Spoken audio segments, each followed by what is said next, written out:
Hello and welcome everyone to the American Scouser podcast. I am Gally, hosting here from Massachusetts on this Thursday evening, and it is cold. And when I mean cold, I mean bitter cold, freezing cold, like move the bleep out of this area cold. That's how cold it is here. We'll drop it down next and say hi to Scott, making his third appearance here on a Thursday with us. How we doing, Scott? I'm doing well. It's not quite as cold as where you are. It's a measly 45 degrees out over here. So shorts weather for you, right? Still pretty cold for North Carolina. That's it's right. Basically spring and happipiness for the miserable people up here in the Northeast. So that takes us out to sunny California to check in with our friend Kazi. David Cosgrove, welcome back to the podcast. Thanks for joining us. All good, man. Yeah, how are you? Doing well. For those of you who don't know, David's been with us in the past a few times. He's checking back in with us here tonight. And David, tell us a little bit about yourself and let the listeners know exactly who you are and what you're about. Yeah, I go by Cozzy, but yeah, I'm from Liverpool. You probably guessed that. So if you can't understand me, well, you know, we're one of them. But yeah, I live in California. I've been out here for a few years. It's just a measly 63 degrees right now. Oh. So just, you know, it's sometimes maybe jacket on, jacket off, but, you know, usually shorts, which is always nice. I would like to say, so you have the warmest term, but you're the only person in a sweatshirt from us three right now. I know what it is. Do you know what I don't know. I haven't got a clue why I'm wearing it, to be honest. I might be trying to look cool or something, trying to represent the Liverpool. Should have got like lava on and things, I don't know, but yeah. I love it. Well, thank you for coming in. Thank you for joining us tonight. Irish Jamie couldn't make it this evening, and we're delighted to have Kazi filling in for us here tonight. So thank you very much. We are going to jump right into it. And I thought, you know, where we would start tonight actually is kind of where we talked a little bit last Thursday.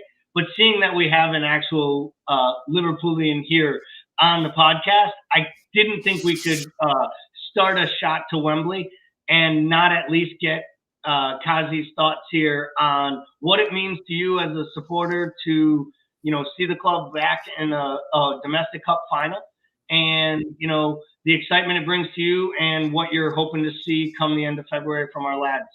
I mean, it's just massive. It really is. And I mean, you look at it, you know, I keep saying this to people, I think this side deserves all of the trophies.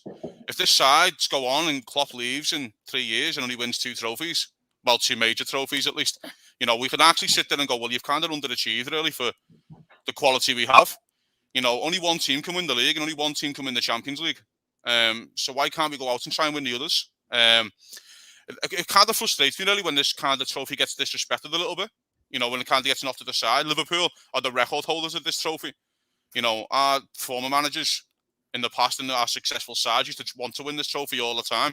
I think we won it 4 times on the bounce in the 80s. It's, you know, and Man City have drawn level with us. We should want to pull away from City again and get that extra one. So really pleased, you know, really, really happy. And with the season, which kind of looked like it was falling off a little bit in the middle of December, and we were all worried about the lads going away, to get to a cup final, you know, still be in the Champions League, of course. We're still in the FA Cup. For me, we're still too far away in the league. But you see City dropping points, then, you know, it's all, you know, pedal to the metal kind of thing. And why not try and win it now we're here?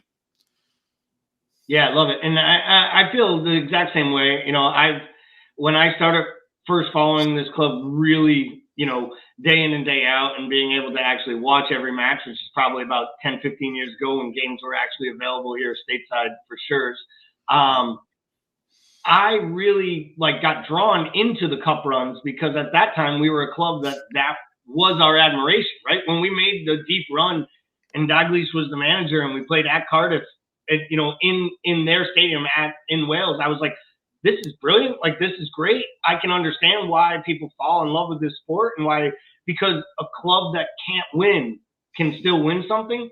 But the idea that then once we started winning, we decided we no longer cared about winning these little things anymore. It never made any sense to me. But then again, you know, I've talked about it on this podcast. You know, I'm a Red Sox fan, so I went the first 40 years of my life or 35 years of my life where they were the biggest losers on the planet, and we were the laughing stock of everything. And then we got good for 5 years and stuck out our chest and acted like winning a World Series wasn't that important a couple of years ago when it happened. And I'm trying to remind people, like, you know, just because the Patriots and Tom Brady ruined this for all you young sports fans, we're supposed to be miserable fucking people in the cold. That's who we are. And I'm happy to say I can still pull that off on January 27th, even after all these wins. But Scott, for your sake, we talked a lot about your feelings about getting to the Cup. How about Jurgen's decision and announcement that Kelleher will be starting in the final? What is your take on that? I think it's everything. I think it's a wonderful feat, first of all, for Kelleher to be shown the trust to actually be put in that number one spot for a Cup final. You know, when we win the Cup and, you know, you lose, no one remembers our run. I think it's a vital step for a 23-year-old to be taking, but also it shows that progression of to go from the academy to playing several Cup games, you know, kind of in the outskirts of the first squad, to all of a sudden being given that trust to say, hey, you're the guy now. Even if it's just for that final, he's the guy for those 90 minutes, for hopefully just 90 minutes, hopefully not longer than that. He is our guy, right? And for that sort of trust to be put in an academy product is the Liverpool way, right? You know, through the years, we see these academy products get thrown into the fire, and those that stick for a lifetime. And it's definitely all credit to Kelleher's attributes and his quality, because he deserves it. So I'm gonna throw this one over to you, Kazi, and then I'm gonna give my opinion. And I don't even know if we've actually in our Discord channel have actually had this conversation. I know we were both a little surprised with some of the start in the second leg against Arsenal in the semifinal, starting a 17-year-old over senior fit players. But I will say this one's a little interesting, and I have my own take on, you know, what you do in the final. But I'd like to get your side on what you think about Klopp's decision, one, and two, the actual reasoning that he had to tell us all a month and a half in advance. Yeah, I mean, I'm a big believer in playing your best side in a final. But he hasn't done anything to let you down when he has came in. He hasn't done anything to throw that doubt. The one thing I will say, he's better on penalties than Ali. And I'll argue with anyone. He really is better on penalties than Ali. I think Ali saved maybe one for us. I think Chelsea away. Jorginho, I think. Thiago's debut. And I feel like Kelleher's probably saved 4 or 5 now in shootouts in the last 2-3 years. So, I mean, it's brave, but what you've got to do with these backup players sometimes, and, you know, especially a keeper, you've got to tell them when they're playing next. You've got to go, that's your game. That one's yours. I read a lot of things about older players when they're coming to the end of the career and they're trying to manage themselves. But the manager, Alex Ferguson, was the best for players like Ryan Giggs and stuff. He used to tell Giggs, you're starting that game in 3 weeks. That guaranteed. So he used to let his body prepare himself to go, okay, I'm 39, 38. I know I'm not going to be, it's no point to going hell for leather this week. I can kind of take it easy, go to the gym. That's my training, and get yourself ready. So you've got to give these guys who are out the side, I think, to tell them you're in that game. That's your start. That's your one. You know, and I think Liverpool do sometimes do it with Origi. I think he does look at Origi sometimes and goes, that's your start. If you're fit, that's your one. And I think he has done it with Kelleher. It's brave. It's a bold choice. But again, he's done nothing to let us down. In effect, for me personally, I'd always go with Ali anyway, because I think it's your best side and win the trophy and kind of go from there. But then also, if Liverpool want a very secure, brilliant backup goalkeeper, he's not going to be knocking at the manager's door in the summer and going, hey, I can go and play for 14 other Premier League sides or 15 other Premier League sides and be their number one. Then they kind of have to do these kind of things for them. Yeah, I'm with you. I was not a big fan of some of the lineup moves in the Arsenal match, especially just starting the 17-year-old. Though he played pretty well. He was kind of anonymous, but he didn't do anything to hurt himself. you know, when he came off the pitch, I think he knew, like, I won the award today. I got to start in the League Cup semifinal, and I'm 17. Kelleher's the opposite. I think, just to Kazi's point and Scott, he's made every moment he's been given a chance since he actually put on the jersey for the first time. He's stepped up and done well. And I think playing as well as he did at Chelsea as well, there's nothing he could do in either of those goals. It was terrible defending, you know, just it was a nice finish by Pulisic, but it was also just shoddy defending. They put him in bad spots. Yeah. And he still played well in that match and made big saves. You know, we should have lost that match. We talked about that. That was a draw that, you know, we stole with a lead twice, which is crazy. 2-0 lead and you'd steal a point. Just kind of shows the up and down nature we were playing. And I think the fact that he did that in the Prem, twice he's filled in for Ali on a whim in the Prem, and he's gotten clean sheets and wins or points in both. And I think what he's done, I think Klopp had to show some faith. And I keep saying, I never believe he'll be the number one for Liverpool, not because he's not good enough, but because I think Alisson has 8 to 10 great years left in him, and he's going to be here for them. And we're going to get a fee someday, and part of the reason we're going to get probably a hefty fee for a really quality international level keeper is because he's going to win some trophies and get some big moments.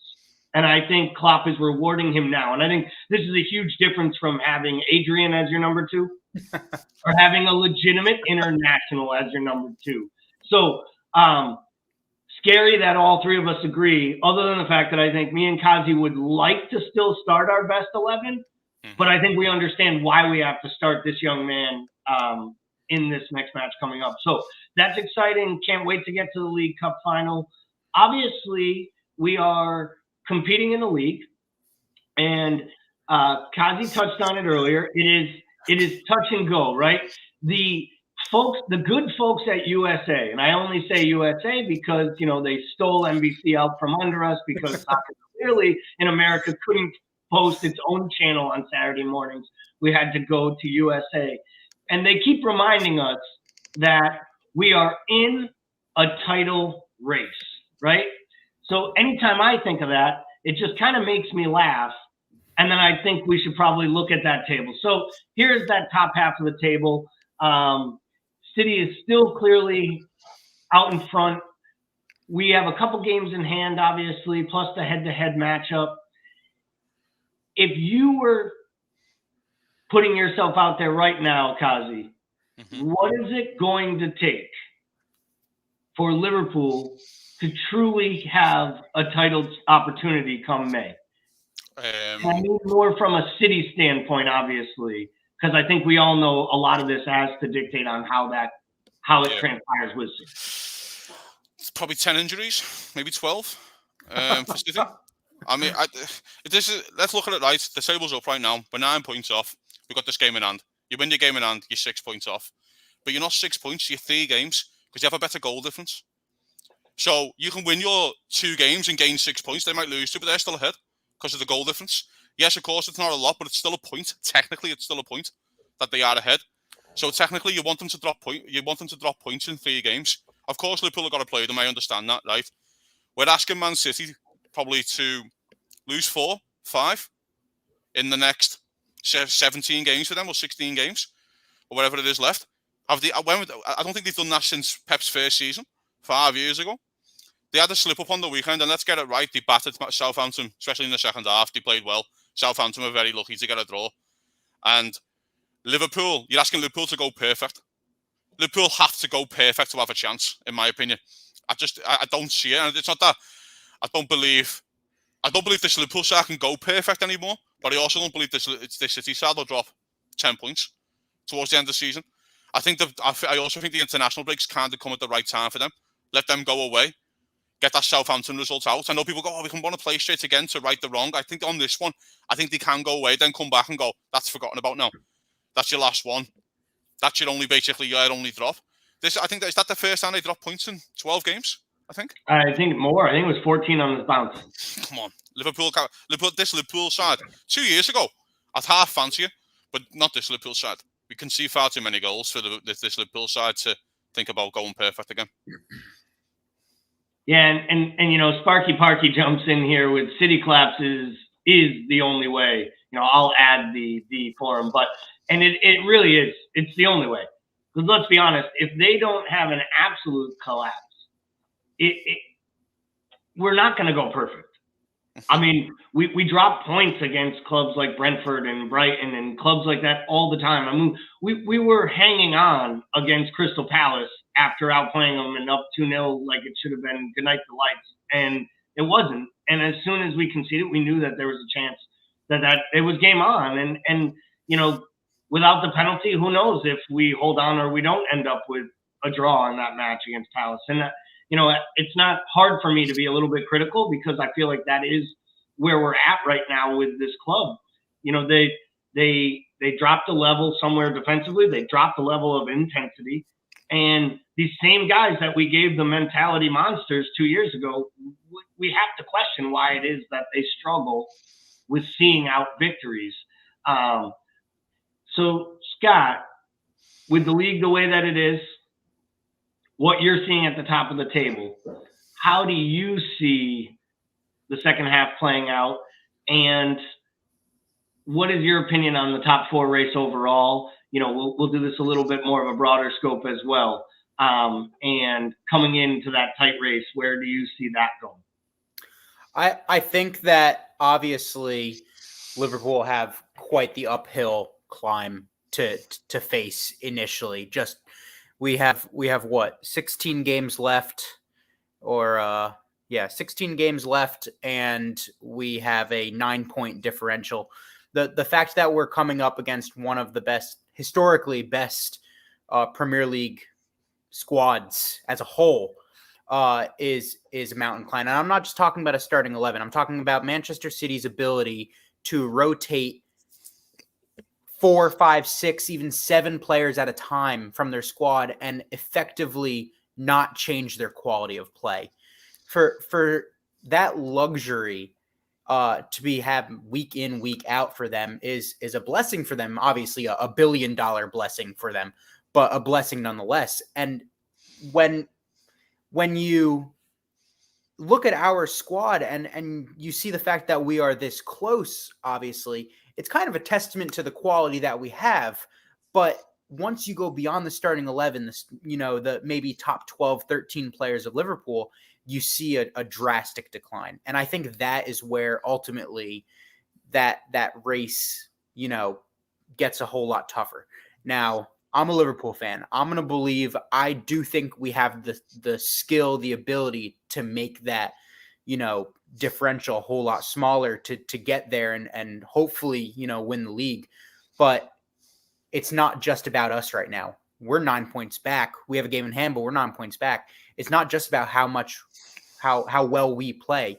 You have to look at Manchester City. You have to look at other teams that we come up against. This Manchester United team, this Chelsea team, West Ham. We have to play all of these teams again. And they're coming and gunning for us just as much as we're gunning for Manchester City.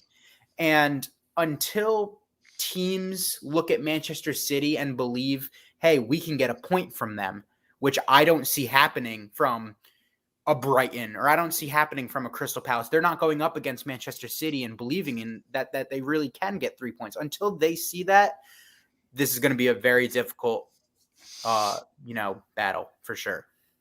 Yeah, I do agree with you. And Kazi, what about you overall on, the overall race for the top 4? It is, I deliberately, snipped this little piece of the table. And, well, it's funny. I was about to grab it, and I wasn't going to include Wolves. And then I was like, wait a second. Wolves has a game or two in hand on everybody. They're right there.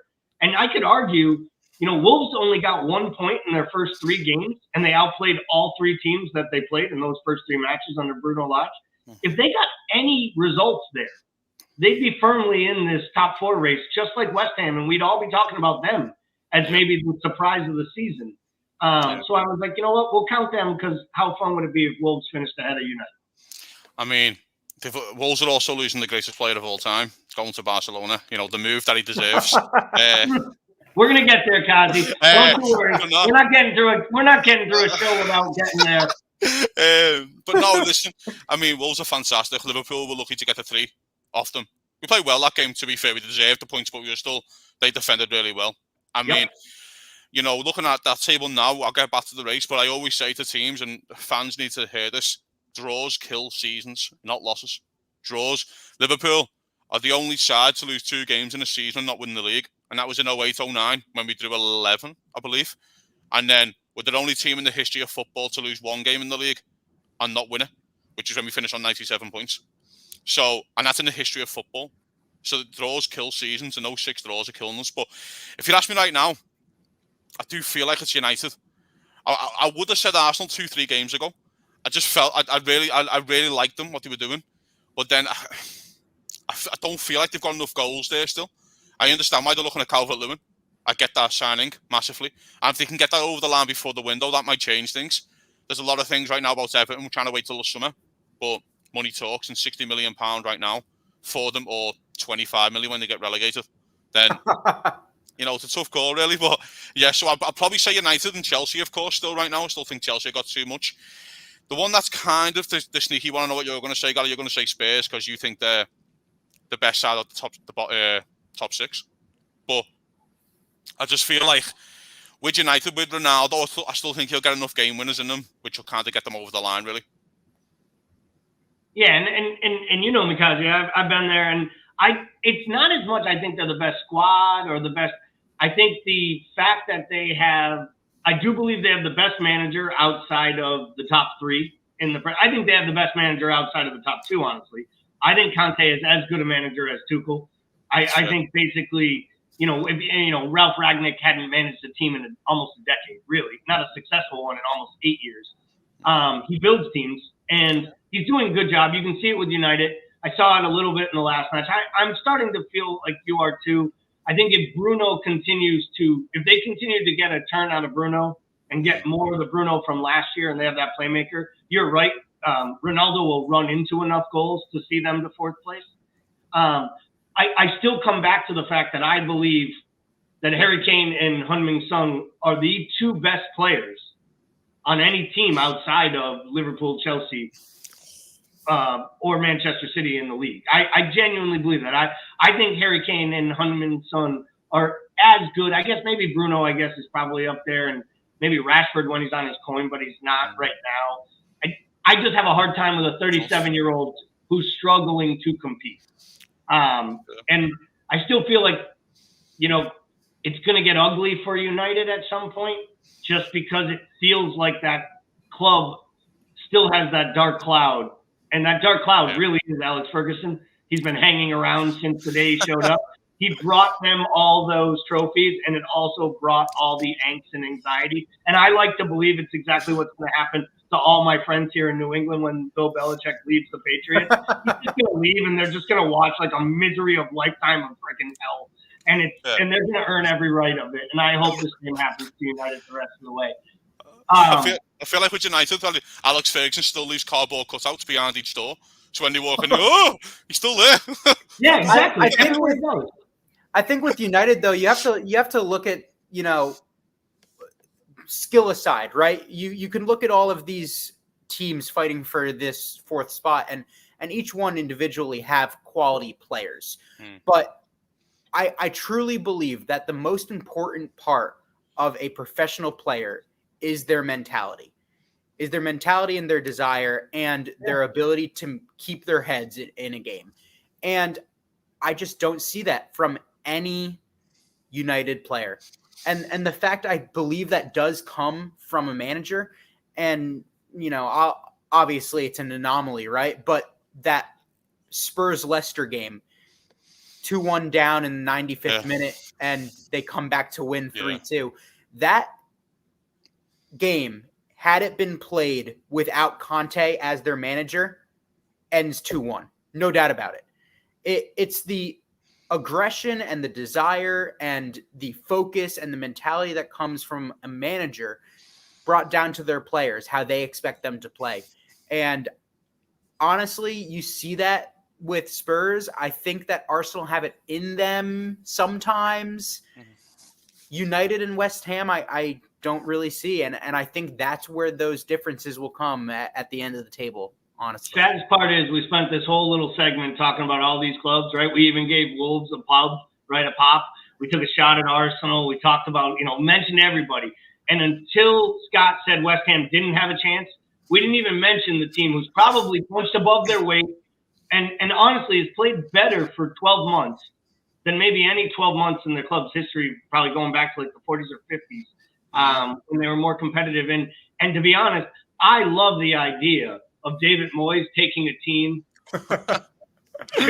United to the Champions League at United's expense. Like, there couldn't be anything sweeter than the idea of West Ham giving David Moyes enough time to let his project work, and United giving him 14 games when he got to get Fellaini as his primary signing. So I mean, that's the difference. Like, one, Alex Ferguson got Van Persie to win a title he didn't deserve, and Moyes got Fellaini to get Yeah, I think the one thing about West Ham is the first thing is we all want to see West Ham versus Barcelona in the Europa League. Let's just please, for the love of God, please put David Moyes against Barcelona. It's only stuff that things dream of, in my opinion. And then they can just look back at everything and go, and I'm playing Barcelona, and you're playing Barnet or someone. But I think the one thing with West Ham is, which I would be concerned about, is Antonio's fitness. I think because he does love a knock, he loves a knock, doesn't he? He loves in for a week, out for a month. That's what he is. He's in for a week, out for a month. And I think if you had his fitness and you were guaranteed him, maybe my opinion would change a little bit.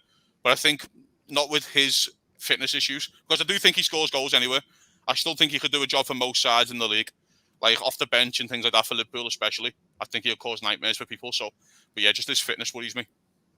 Yeah, I'm with you, Kazi. I actually think, to steal a little march from you there, I think if West Ham signed Dominic Calvert-Lewin in the next week, they could legitimately not only challenge for a top 4 spot, they could legitimately go on and have a good chance to win the Europa League and guarantee themselves. And if I were West Ham, I might be aiming for European glory right now, not just as my easiest qualification for Champions League, but for the same reason we were excited about a domestic cup. It's not, Old Upton Park. It never will be, right? But they deserve all of the credit for actually galvanizing and becoming a fan base in that Olympic Bowl of a shitty stadium they have. They've actually created an atmosphere. And I will say, it is fun to watch the Hammers as a neutral on matches that don't matter, because they are connected to their club. And there are certain supporters groups that you see, and it was disgusting when they ran on the pitch and they did some of those things. But to Cosby's point, there are times when supporters have to take control and make a statement. And they made a statement to David Sullivan. He opened his checkbook. He fired the overpriced manager with a name that won titles. And he went back and got the guy who saved them up from relegation. And because of it, they're on their way to building something that I bet West Ham supporters feel is like, this is like a generational moment for them. Have a player like Declan Rice to be where they are on the table. And it doesn't look like it's stopping. They're making smart purchases, smart sales. Like, it's a good time to be a West Ham supporter. And I hope they finish the job off. I don't think they're going to. So, I mean, Liverpool versus West Ham in the Super Cup. Not asking the same rings, but you know what I mean? But we'll take it. I'd be more than happy with that. You want to talk about an all-England final, I'd be fine with. It isn't playing those dirtbags from Chelsea and having to watch Frank Lampard get overexcited on the sidelines as they scored that goal. I was never so happy when Adrian saved that penalty, because it just meant that Frank Lampard didn't get to lift the trophy in the first week as Chelsea manager. Yeah. So we are going to go to a quick video here now from one of our official Liverpool supporters clubs that was nice enough to send us in a video, and it is on the decision for Jurgen making about Kelleher in the League Cup. So we are happy to chime in here on the American Scouser podcast. I'm Sean O'Neill, and I'm here with Daz, who used to lead the Baltimore chapter of their Liverpool chapter in Baltimore. I'm in Delaware. I'm a member of the Delaware Supporters Club, and Paul is with us and recording. So we're just going to quickly talk about the topic of Kelleher being given the starting role in the League Cup final, which I think Daz likes to refer to as the Caramel Coffee Cup final. They change it every couple of years, but I think everybody that I know well, anyway, I know it's been some topic of discussion on Twitter. I think most people are very, very happy for Kelleher to get this nod. I think it's well deserved. I don't really even think twice too much anymore when he's in goal. He's obviously not Allison, but I think he's well earned it, and I'm happy that he's getting the opportunity. So I think you thought basically the same thing, right, Daz? Well, I applaud the move. If we're Klopp likes to consider what he does part of a meritocracy, and if that's the case, he's earned the gloves. And you have to remember that he did play against Chelsea in the most recent fixture against them, and I think he acquitted himself quite well. Didn't go our way, but he's a great young keeper. I think he's got a big future ahead of him, and I think he's earned the right to wear the gloves for the final as the skinny Irish kid that Klopp referred to him as. So I applaud it. I win, lose or draw. I think it's the right move, and it sends a great message to potential signings in the future that Klopp will give you a chance. And I think that's probably one of the more important aspects of giving young Kelleher the gloves. And I think for a cup final, this would be a big opportunity for him. And I'm hopeful we'll win it. At most years, it seems like Klopp, and I know for myself, like we don't really pay too much attention to the League Cup. It's sort of an afterthought a lot of the time. But when you get to the semis, we were able to beat Arsenal, and the final, and for in Liverpool and in the UK, you get a potential trip to Wembley, and so it is kind of fun. I can remember, I don't know if it was the last time we were in the League Cup final, but there was we played Chelsea, right? And Andy Carroll had that goal kind of late to keep it close. These finals are memorable, even if the path there isn't always something that we're up for. Usually, or a lot of the time, the backup keeper plays, and so it's not even an unusual thing. So I guess in terms of the controversy, I'm not really feeling what the controversy is about. If we lose the League Cup final, I guess I'll be disappointed. It won't be the worst thing in the world, though. We do have opportunity to win multiple trophies this year, which would be nice. But those are my feelings on it. Anything else you want to add, Daz? Well, I think that for the most part, when he's been called into action, he's risen to the task, and quite literally against Arsenal, he stopped it from potentially going in the top bin in the first 5 minutes there, and that free kick by Lacazette. So I think that people are trying to engineer a controversy because it's kind of bedwettery for me. It's that you're going to try and hang a loss on a keeper. Look, you'd be hard pressed to say that Alisson Becker is not probably one of the best goalkeepers in the world, and if you want to win a trophy, you should probably put him in there, give you a better opportunity. But how much did he have to do? How much did Kelleher have to do against Arsenal? Honestly, and when he did, he did it with aplomb. And for someone so young, he's incredibly cultured. He's not easily flapped. And I think that'll stand him in good stead. Like I said, I'm excited to see him get the gloves and see what he does. Win, lose or draw. Yeah, and if Chelsea approach it like they did the Champions League final, they'll probably be sitting back in a low block with 10 men behind the ball anyway. So hopefully he doesn't have to face too many shots. So with that, thanks for letting us jump in, and happy to listen to the podcast later. All right, and we thank the guys from the Delaware Supporters Club who submitted that video to us, and to any of the other folks out there that are, other official Liverpool supporters clubs. If you would like to get involved and have a short video or have a part of our podcast, please check us out on our Facebook groups or at American Scouser on Facebook and message us, and we can see about making that happen. And we have another video that'll come up a little later touching on the same topic, but from our friends down in Tampa that have been involved in the past. So before we went to that video, guys, we talked a little bit about the top of the table. So I thought it would only be fair at this kind of halfway point to take a look at the bottom of the table as well. As I always say, and Fish jumped in and gave a good reminder as we were chatting during the video. It's always good to talk about the concept of Everton being relegated. So in this segment, we're going to keep just our mindset set on the fact that Everton will be going down. They still don't have a manager, and if they do, I'm sure their fans hate him, his family, and his dog whenever he moves into town too. But before we get to the blue side, Kazi, kid from England, talk to me about what the actual idea or mentality is around being in the relegation zone from your mates, your friends, that have dealt with it. It's more than, I know it's like, listen, we look at it as fans and we get relegated because we're shit, but it's more people lose their jobs, and that's like the sad part of it, because the money stops.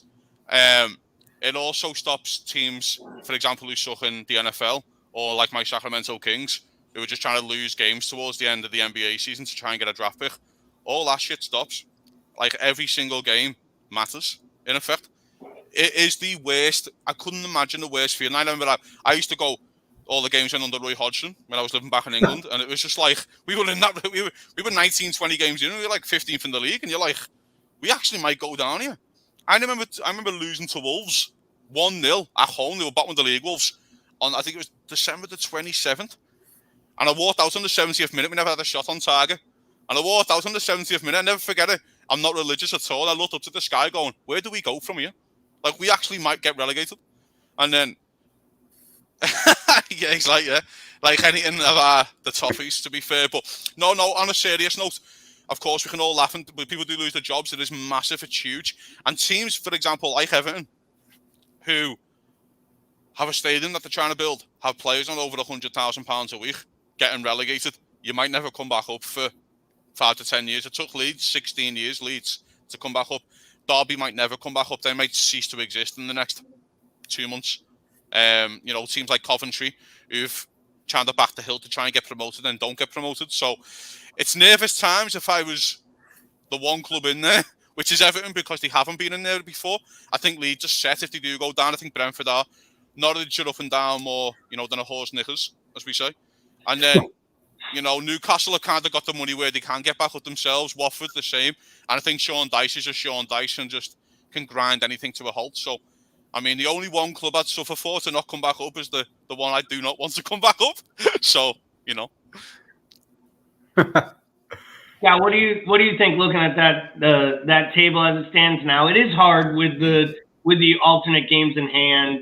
It's fun to see Burnley sitting at the bottom, and then you notice they have 4 or 5 games in hand, but they are Burnley, so they'll probably draw 3 of them and get a little bit closer to safety. But I just know what's going to happen. Burnley will find a way to play like Barcelona for 3 weeks in late April and early May and just break my heart and stay up by 1 point. And it'll just gut me because I basically start every season rooting for 2 things: Liverpool to win the title and Burnley to lose every match. Something about Sean Dyche, he has the most punchable face on the planet. I'd also know that if he was in the room with me right now, I would not punch him because he would literally chew my hand off and then probably buy me a beer and talk to me with a really deep voice. And I'd get all excited about it. So I got to be honest.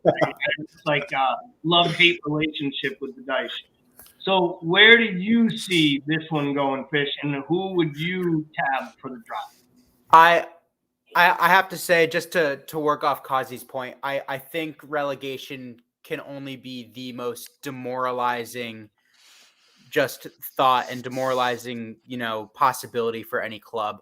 but I will preface that with the fact that no club is too big to be relegated. In the past, we've seen the Aston Villas, the Leeds, Nottingham Forest, these giant teams at the time go down. More recently, you look at Sunderland, Newcastle's been down. I mean, these teams have 45,000 person stadiums, and like Sunderland now is in League One. I mean, it gets worse and worse, and that's due to their payroll that was a Premier League payroll and just went demoralized. And you look at Everton and the teams that are coming to Goodison are saying, man, we're taking 3 points from here. And that's the reality. And it does not matter if it's Liverpool or if it's Norwich City. They are they are smelling blood. And the fact is that for them, for example, I don't see it getting any better. It's only going to get worse before it gets better. With the difference in amount of games played, that table's just skewed. I think each team down there knows that it can play better than recently it has. A few talking points can be Watford. The fact that they have 17 managers a season definitely isn't good for their ability to play, even though they have some real quality attacking talent on that team. I think Norwich City, getting Dean Smith was very good for them, but again, is their quality as a squad good enough to be in the Premier League? I don't think so. And then obviously these billionaires in Newcastle all of a sudden that have the money to build a squad, but can they build it in 5 months to keep them up? I don't think they can. It will be tight. If I had to pick 3 teams right now, realistically, I would pick Norwich, Newcastle, and Watford. But I will say that Everton are going to be damn close. And as a Liverpool fan, that brings joy to me. For the city of Liverpool, I don't know the ramifications for it, but obviously they are going to be close to that. I think it's a perfect segue. This actually takes us to a comment that just came in.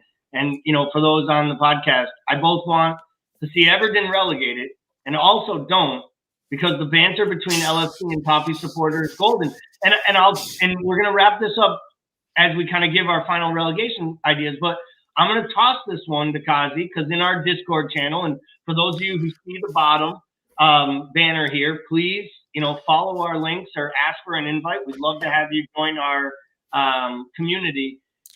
But, Kazi, you've been vocal about this, that the Everton matches, the Everton derbies are bigger than United. They're bigger than City. They're bigger than a Champions League night, right, on a Tuesday. Like, they're a big, big deal. Yeah. And what would we lose if they were relegated, other than the fun of, giving the stick and knowing they went down?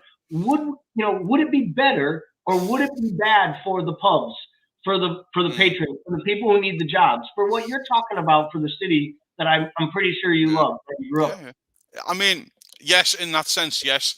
Liverpool lose 6 points. That's the start. But I mean, I think it's more, and Everton have to really press with this. We would lose a lot. Don't get me wrong, but Everton have to go down.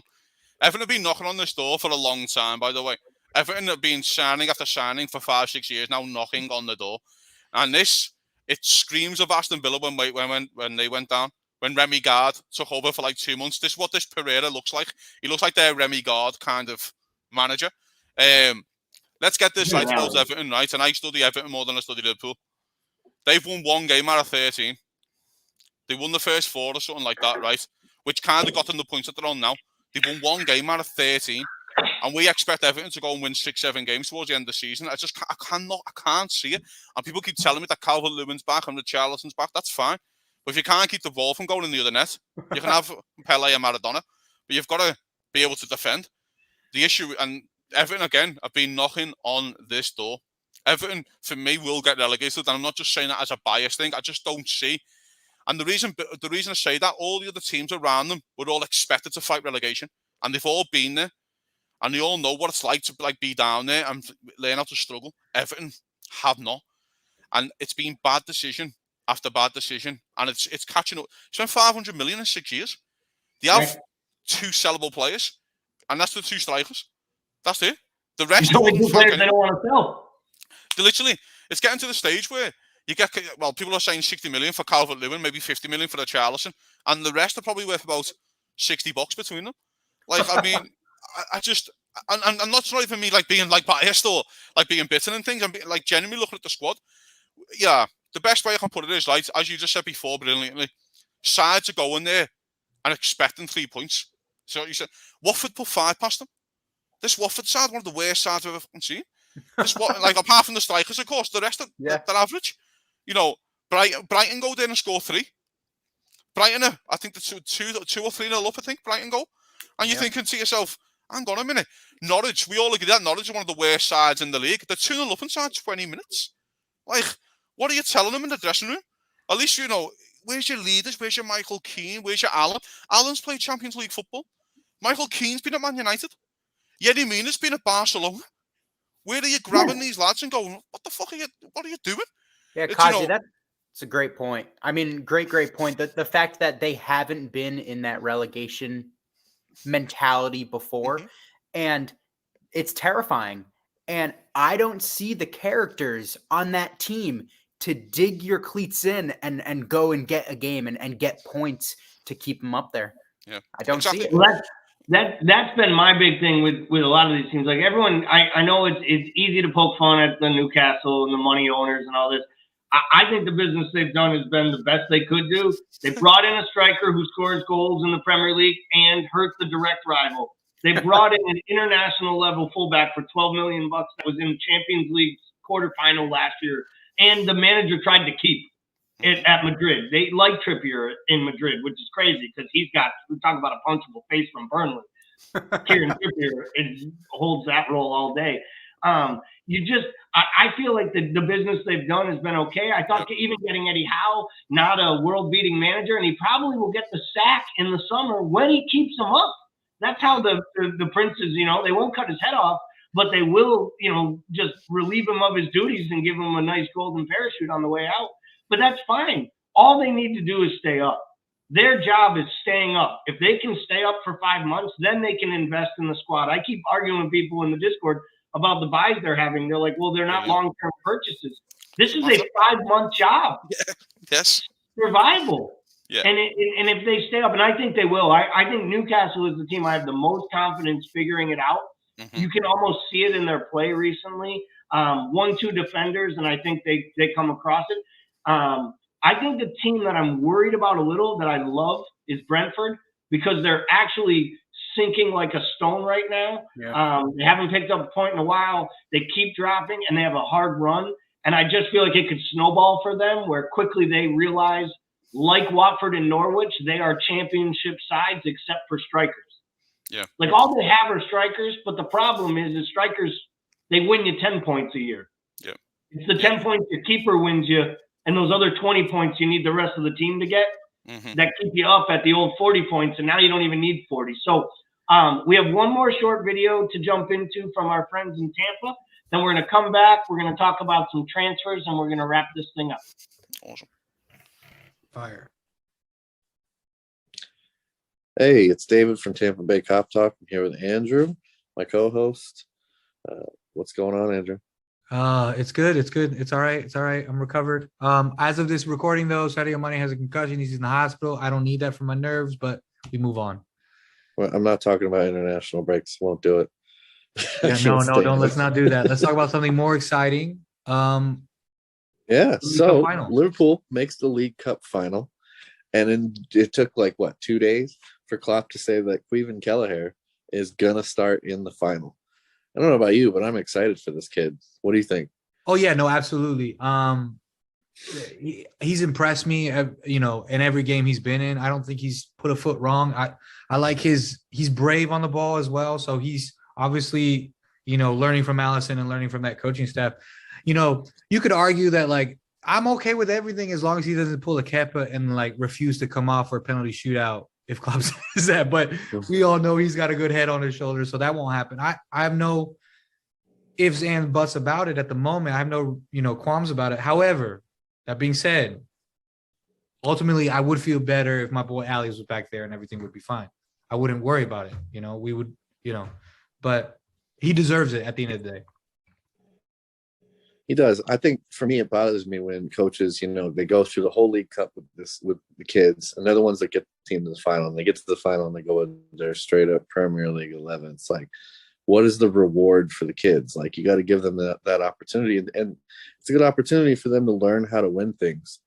And for Kelleher, I've been nothing but impressed by his play. Like you mentioned, he's cool on the ball. Like his passing out of the back, he just nothing panics him. It's almost like a little Allison Jr., but he's also had some incredible moments with saves. I mean, in the Chelsea match, right, when we're missing Allison because of COVID, and Trent basically gives them an opportunity right in their box, and he sees it away.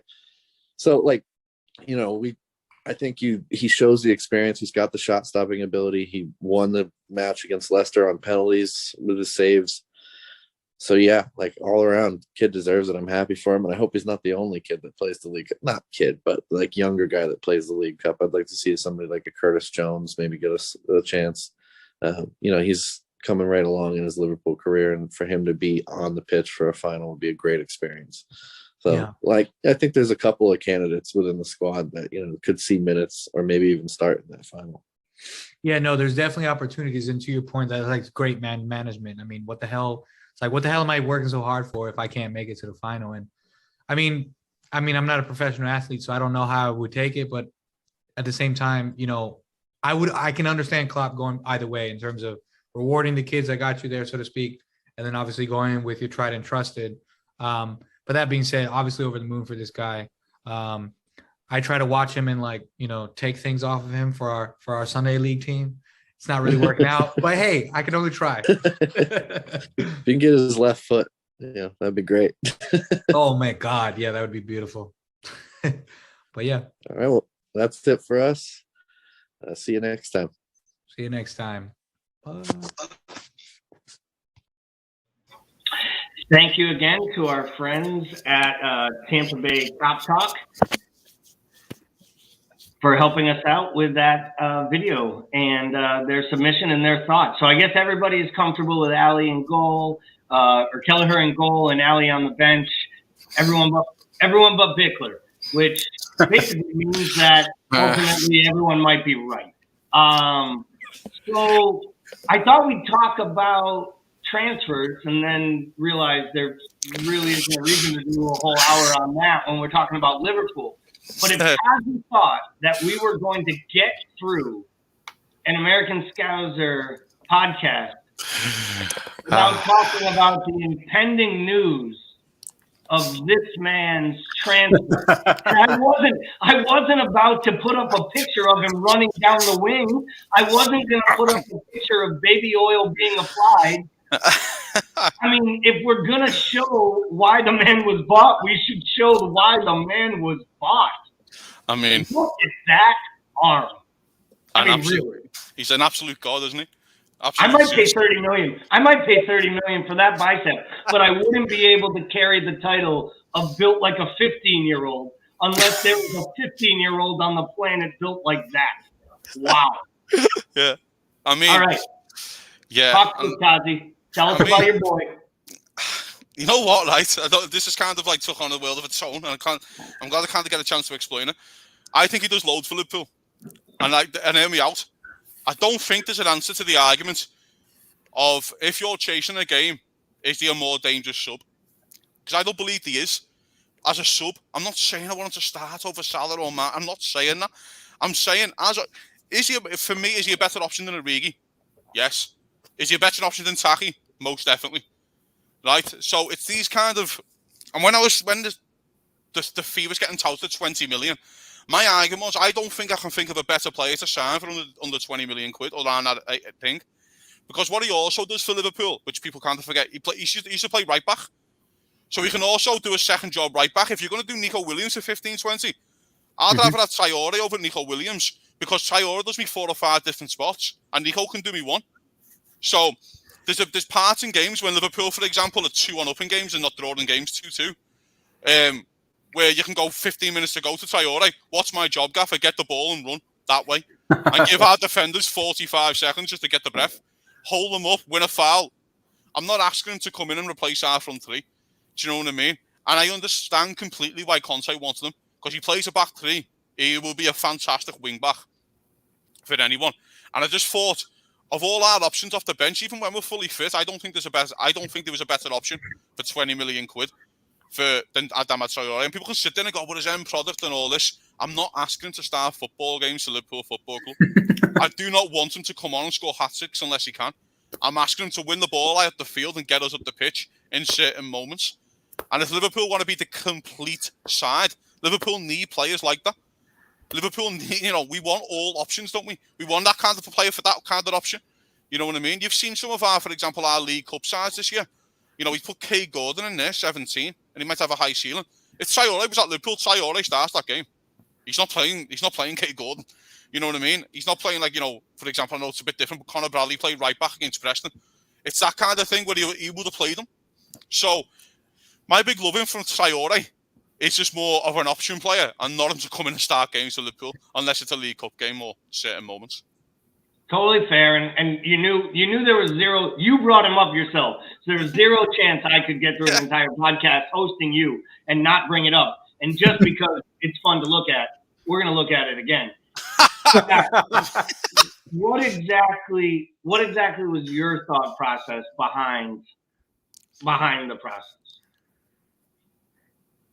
Like, what is your thought? Because I know you've had some opinions on Traore, on his game. I think. Do you understand the transfer to Barcelona? Do you understand what Spurs were thinking? Where Kazi's coming from? What are your thoughts on the? I fully agree with Kazi. I think that in terms of a player to bring off the bench, I think there's nobody obviously as dynamic, as strong. I mean, look at that bicep. The man is chiseled, right? He's a god. What a god. But are we going to pay 20 million quid for somebody to sit on the bench for 75 minutes a game? That's probably, are we capable of paying that much money when we barely will pay that much money for a starter? So it's one of those things that financially, I don't see that being the case.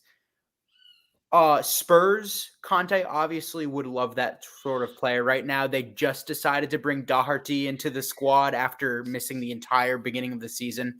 Where he's been, have no idea. So Adama obviously would be a great idea for that.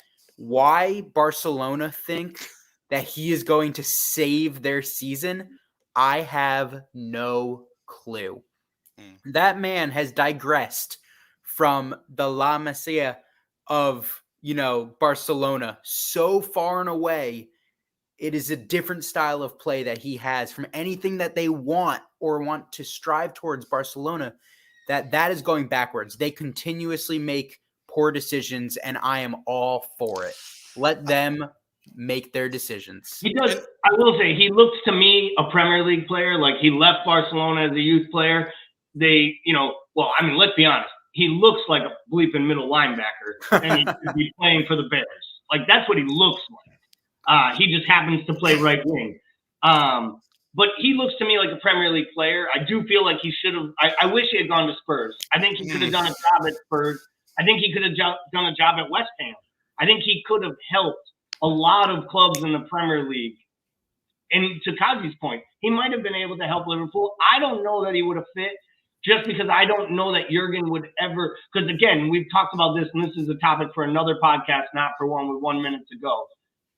His inability or unwillingness to tactically break from his plan. He doesn't like to change tactics mid-game. He really doesn't like, and this is a podcast in itself. I don't know that he likes a wild card player. He likes, it almost is like he likes a template of players, and he likes 14 of them total. And then he figures out a way not to play the other 3 that he really likes. And he just tells you how much he likes them, and he doesn't play them. But we are wrapping up. But one thing I thought was funny earlier in the podcast that made me chuckle was when Kazi brought up how Ferguson would tell a 40-year-old player like Giggs, you're starting in 3 weeks and you get his body right. And I couldn't agree with you more. His man management skills was his number one attribute. Up there with judging talent, to be fair. He found a lot of great players. But what blows my mind is all I can imagine is Klopp walking up to Millie and being like, "Hey, buddy, I just want you to know, you're not fucking starting, but you got 7 minutes and a yellow card. You get ready." And I figure Milner looks up around 65, 70 minutes and literally just like scratches his chin and is like, "Is it 2 minutes or 3 minutes till I just bleep and take somebody out from the side?" Because in his mind, he wakes up every game day thinking like, who is the son of a bitch getting eaten by a 36-year-old in better shape than him? I genuinely like, I'll miss it when he's not there, but I also can't wait till he's not there because it means our side has progressed to the point where like there's not a 36-year-old passenger that like a babysitter that teaches guys how to run right and do healthy things. Like it will be an improvement for our club, but it will be so sad for the idea that you won't get that look and the angry posts that we all have the moment he's about to sub in. Because we're like, oh no, oh. And then literally he clears someone out and we all put like smiling, laughing faces because we were like, oh, I lost the over-under. It was only a minute and a half. Yeah. I think it's I think with Milner, the last thing I want to say on him is that I think he must have looked at the Chelsea game when we drew 2-2 when he was starting, but Keita was on the bench, even though Keita was going to AFCON. And he must have looked and went, really? So now I need to play more fucking games? Are you serious? I am 36. You've got that kid there who's going away for 3 weeks. Like, what are you doing to me? Like, yeah, and not only that, I got to do this in the middle of the park when you set us up to get overrun by Chelsea's midfield. Like, I got to do this with these guys? Like, and literally, like, after Kovacic hits the worldie, the look on Milner's face, he almost looks at the camera like, I know you're all fucking blaming me, because I am too, but I had no choice. I'm 36 years old. I had to take him down, and we're all like, no, you really didn't. But he did, because he thought the guy was going to get to the byline, and then they score a goal, and he'd be the goal to the reason. And that's Keita's there on the bench. Keita's there on the bench going, I'm going to AFCON next week, lads. My flight's leaving in a minute. Mendy, Sadio, get your stuff. We're off. You know what I mean? Well, we're not going to touch on AFCON other than obviously we'll congratulate Mo for moving on. Big penalty make by him obviously sends his side through, and good for him. He gets a lot of stick for Egypt not doing well. I'd rather him back this week and then be out of the tournament. Hopefully Sadio is healing up well. For some reason, there's two people in the world who don't have to worry about concussions: Tom Brady's trainer and everybody at AFCON. That's basically the concussions don't exist in Africa. The temperature must take it off the planet. But they'll be back soon. We'll be back soon. Monday night, we will have a little bit more of a recap show, and we'll preview getting ready for the FA Cup matches coming up. Hopefully, we'll get some of these rescheduled Premier League matches put on the calendar, so we'll all have extra footy in our worlds that we didn't know was there, which is always a good sign. I want to thank Kazi for joining us on his lunch hour from California. Fish, thank you for jumping on with us as always. And for all of our listeners, please like, share, comment, invite people to check out the podcast as we continue to do them. Join our Discord channel and check out the content on the website. And if you have feedback for us, please share it with us, as we are here to be, the American voice for the LFC supporter here within the United States. And we're hoping to create that community. And we want your feedback on how we can make it better. So for the three of us, thank you all for listening and have a great night. Cheers, lads. Take care. Thank you.